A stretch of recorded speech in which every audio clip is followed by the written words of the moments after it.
자, 제시문을 읽고 다음으로 연파. 이게 서강대 문제로 출제된 문제인데, 이 뒤에 나와 있는 문제보다 중요한 게 지금 여기에 있는 제시문에 있는 내용이야. 알겠지? 교과상에서 사실 여러분들이 이 방법을 배우거나 혹은 참고서를 통해서 여러분들이 이 방법을 이러한 내용을 갖다가 다른 경우들이 혹시라도 있을지는 모르겠는데, 여태까지 경험으로는 뭐 여기까지 계산해서 실제로 한 적은 거의 없더라고.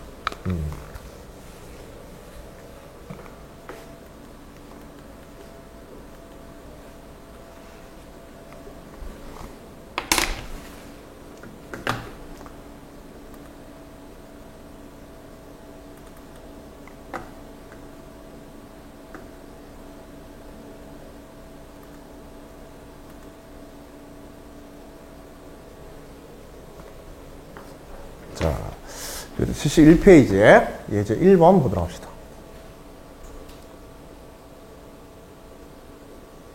자, 점화식의 종류를 세계 이웃항에 관한 점화식이 알겠지? 대신에 세계 이웃하는 항에 관한 1차의 점화식이라고 보면 돼. 알겠죠? 1차의 점화식.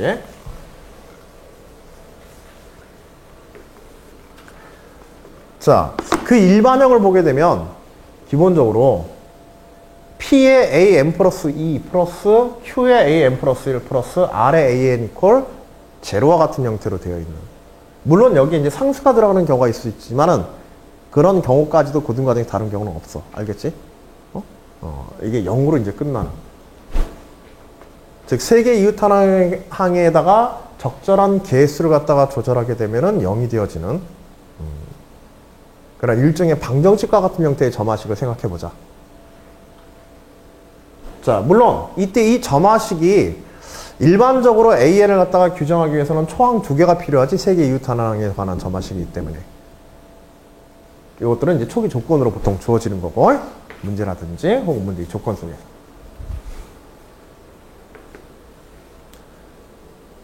자, 먼저 이때 세계 이웃하항에 관한 관계의 식에서 그 개수들의 합이 0이 되는 경우와 그 개수들의 합이 0이 되어지지 않는 두 가지 경우를 일단 나눠서 일반항의 접근법을 다르게 가져갈 겁니다.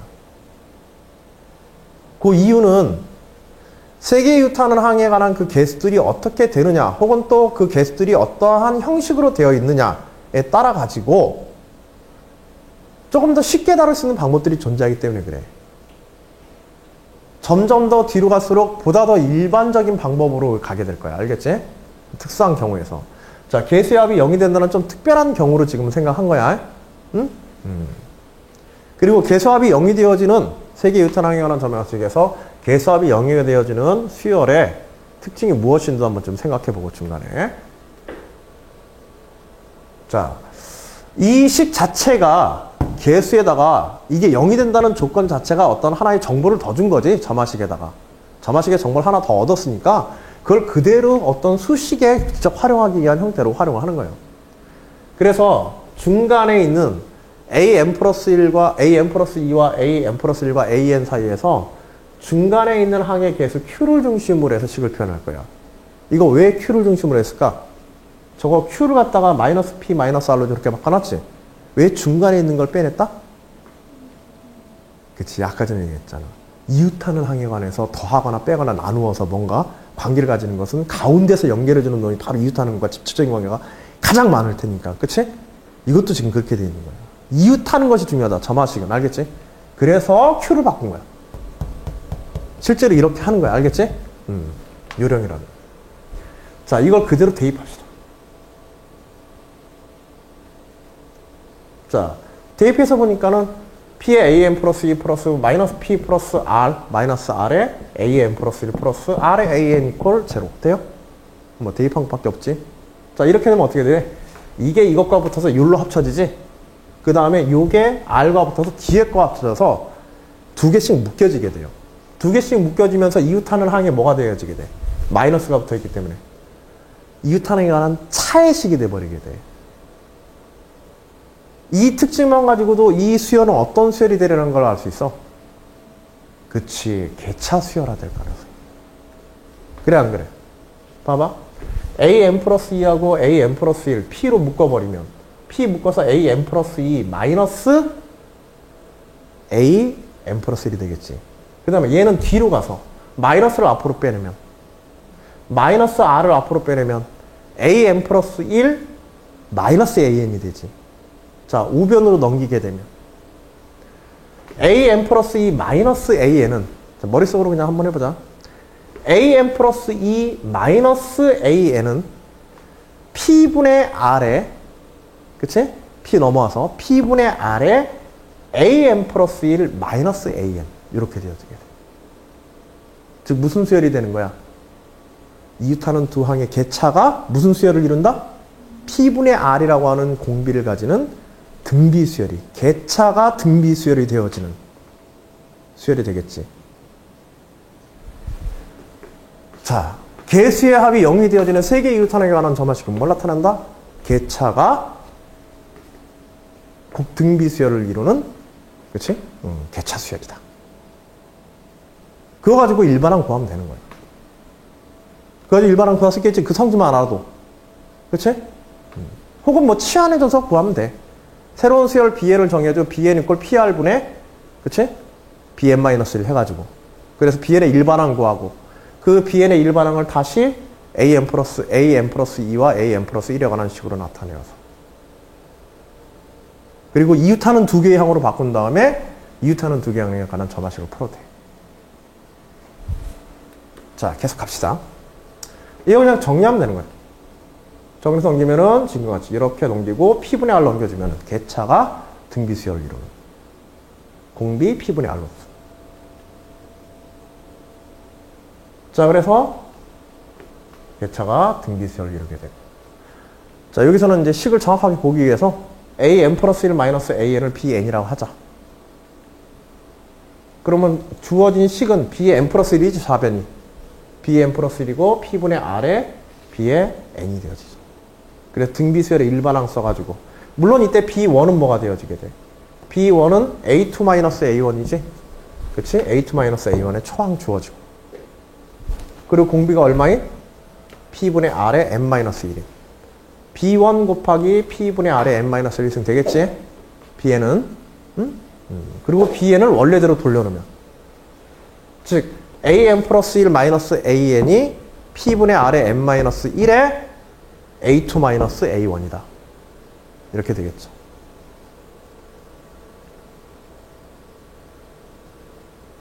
자, 그래서 이와 같은 형식으로 이제 BN이 정리가 되어지게 되고. 요거 마지막에 요건 이제 객차 수열이라. 객차가 등비 수열이니까. 그치? 그래서 객차만큼은 계속 합해주면 되는 거지? 객차만 여기다 합해주면 되는 거야. 시그마로. 그치? 여기에 뭐 써주면 돼? 여러분들 객차 수열은 초항에다가 뭐 해주면 돼? 객차라는 게 어차피 차들에 의한 거니까. 그치? 차의 값들이 가지는 수열의 특징이니까 그 차들을, 각각의 이웃하는 항에 관한 차들을 다 더하면 뭐가 되겠어? n번째 항까지 가겠지? 그치? 예를 들어서 요게 K가 1이면, K가 1일 때는 어떤 경우야? K가 1이면은 N이 뭐가 돼요, 지금? 여기가 N이 1이 돼버리면, N이 2가 돼버리면, 그냥 K 이퀄 1인 하나의 경우지? K가 1이면 A2-A1에다가 요게 1이니까 0승 돼가지고 A2-A1. 뭐가 사라져? 그냥 A1이 사라져버리죠? 그래서 그냥 A2 돼버리는 거예요. K가 1일 때 A2. 알겠지? 근데 얘가 A1이었잖아. 그리고 요게 뭐야? A2와 A1의 객차죠? 그치? 그러니까 누적되는 객차를 계속 여기다 더한 거야, 시그마로. K가 1일 때는 A2와 A1의 차. 그치? K가 2가 되게 되면, 즉, N 이퀄 3이 되는 거지. 그치? N 이퀄 3이 되어서 K가 2까지 가게 되면, K 가면 여기잖아. 이게 2니까는 P분의 R의 1승이지. A2-A1의 1승. 뭐와 뭐의 차야? A3와 A2의 차가 되는 거야. 등비수열이니까. 앞에 거의 차에다가 공비가 하나 곱해지면 다음 거의 차가 되는 거지. 다음 두 이웃하는 것의 차, 이렇게 한 거야. 객차 수열에서 일반항 구할 때는 뒤에 요만 뭐만 처리해주면 돼? 요 시그마만 잘 처리해주면 돼. 요 시그마 안에다가 뭐 넣어주면 돼요? 개차 수열이죠, 저게. 요게 개차 수열이지? 개차들의 수열이지, 요게. BN이. BN이 아까 전에 우리가 정의하기를 이렇게 정의했잖아. BN이 개차들의 수열이란 말이야. 봐봐. BN이 뭐다? 개차들의 수열을 BN으로 했어. 알겠지? 개차들의 수열을 이렇게 했기 때문에 결국 A에는 초항에다가 뭐만 다 더해주면 돼? 각각의 항들의 개차들을 다 더해버리면은 n번째 항까지 다 나오게 되는 거야. 요게 결국은 뭐야? 여기 요 부분이. 요게 지금 개차들의 수열이지, 요게. 개차들의 수열의 일반항이지. 그치? 개차들의 수열의 일반항이야. K번째까지. 그리고 그냥 이게 등차 수열이 되건 등비 수열이 되건 무슨 수열이 되건 상관없어. 알겠지? 개차들의 수열, 개차 수열이 아니라 개차들의 수열의 일반항에 시그마만 붙여서 초항 더해주면 무조건 일반항이야. 이게 개차 수열의 특징이야. 이해하겠죠? 결국 요 식은 뭐냐면 A의 1 플러스 A2 마이너스 A의 1 플러스 A3 마이너스 A의 2 이것들을 다 더한 거란 말이야.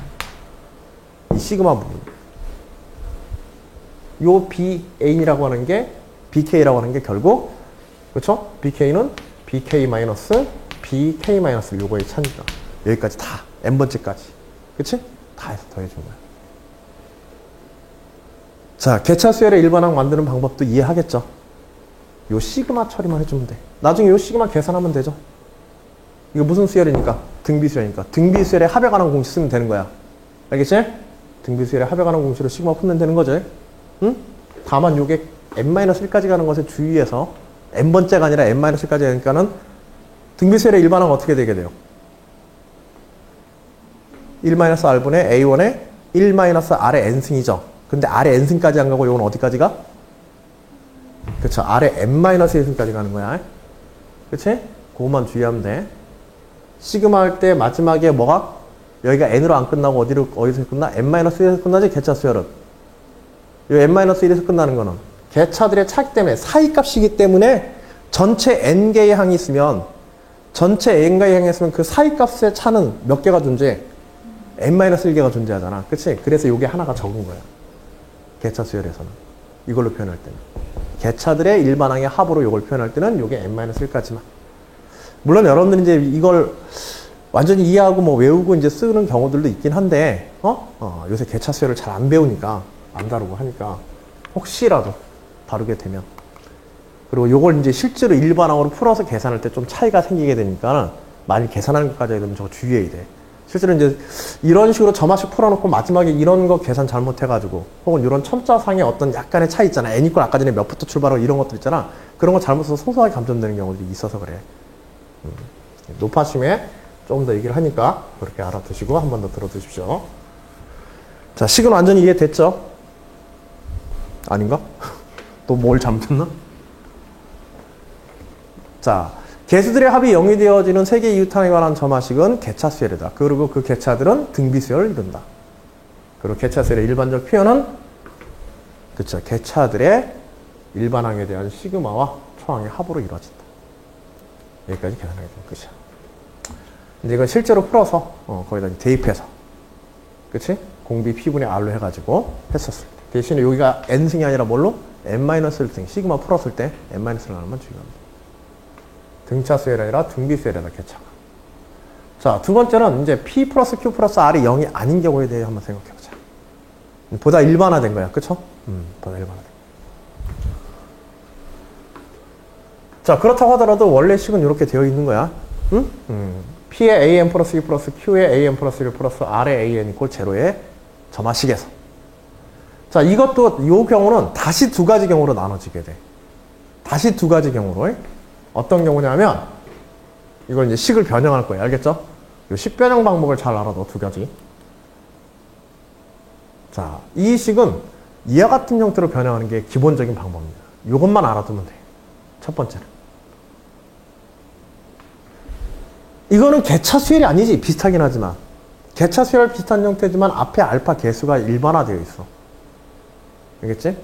응? 이런 형태로 바꾸는 게 목적이야. 즉 이웃탄을 한 끼리 묶어서 개차 수열 비슷하게 이웃탄을 한 끼리 묶어서 분리하는데 그것의 개수가 그냥 일반적인 차가 아니라 특정 실수배의 개수의 차로 이렇게 나타나게 돼 있어요. 근데 이렇게만 하면은 일단 문제는 풀려. 이렇게만 쓸 수만 있으면 이 식을 변해서 이렇게만 쓸 수만 있으면 알겠지? 이렇게만 쓸 수만 있으면 왜? 이거를 갖다가 이 치환해서 정리하는 것만 생각하면 돼. 요거를 b의 n이라고 보고 요거를 b의 n 플러스 1이라고 보면 어때? 이렇게 볼 수 있어 없어? 똑같지? 여기서 요거 하나씩 늘어나면 저거 되지? 형태가 똑같잖아. 이거와 여기 가로 안에 있는 거 이 좌변이. 그래 안 그래? 이렇게 바꿔서 bn 플러스 1과 bn 베타 해가지고 이게 또 무슨 수열이 돼? 이 bn 수열이. 개차가 공비 수열은 등비 수열은 아니지만은 개차 수열과 유사한 형태의 어떤 특정 수열 bn이 등비 수열을 이루는 형태가 나타나게 돼. 즉, 세 개의 이웃하나 항에 관한 수열은 기본적으로 등비 수열적 특성을 가지도록 식의 구조를 바꿀 수가 있어요. 거기에 초점 맞추는 거야. 응? 다만 아까 전에는 이 알파가 1인 경우였죠. 개수의 합이 0이 되어지는 경우는 이 알파가 얼마인 경우였다? 1인 경우였던 거야. 그리고 베타가 P분의 R이었던 경우. 그거보다 이게 더 일반적인 경우인 거지. 그치? 응? 사실 이 경우는 이걸 포함하고 있는 거야. 그걸. 자, 이렇게 바꿀 수만 있으면 돼. 그러면 이렇게 바꿀 수 있다는 걸 어떻게 확인하면 되냐면 거꾸로 이걸 풀어봐. 이걸 풀어서 이것과 개수 비교해서 알파, 베타를 정할 수만 있으면 되는 거지. 그래 안 그래? 아이디어를 여기다 두고 이렇게 바꾸는 걸 목적으로 삼아가지고 요걸 다시 전개해서 이런 식으로 묶어가지고 개수 비교해보면 그 작업부터 하는 거잖아요. 알파와 베타가 실제로 되는가 요거부터 확인해야 되니까 문제에서는 그건 할 필요는 없어. 우리가 요걸 이제 여러분들이 이해하게 하기 위해서 지금 하는 작업일 뿐이야. 알겠죠? 이거 풀어가지고 전개해서 an 플러스 1, an 플러스 2로 묶어주면 되지. 자, 요거 풀어서 묶으면은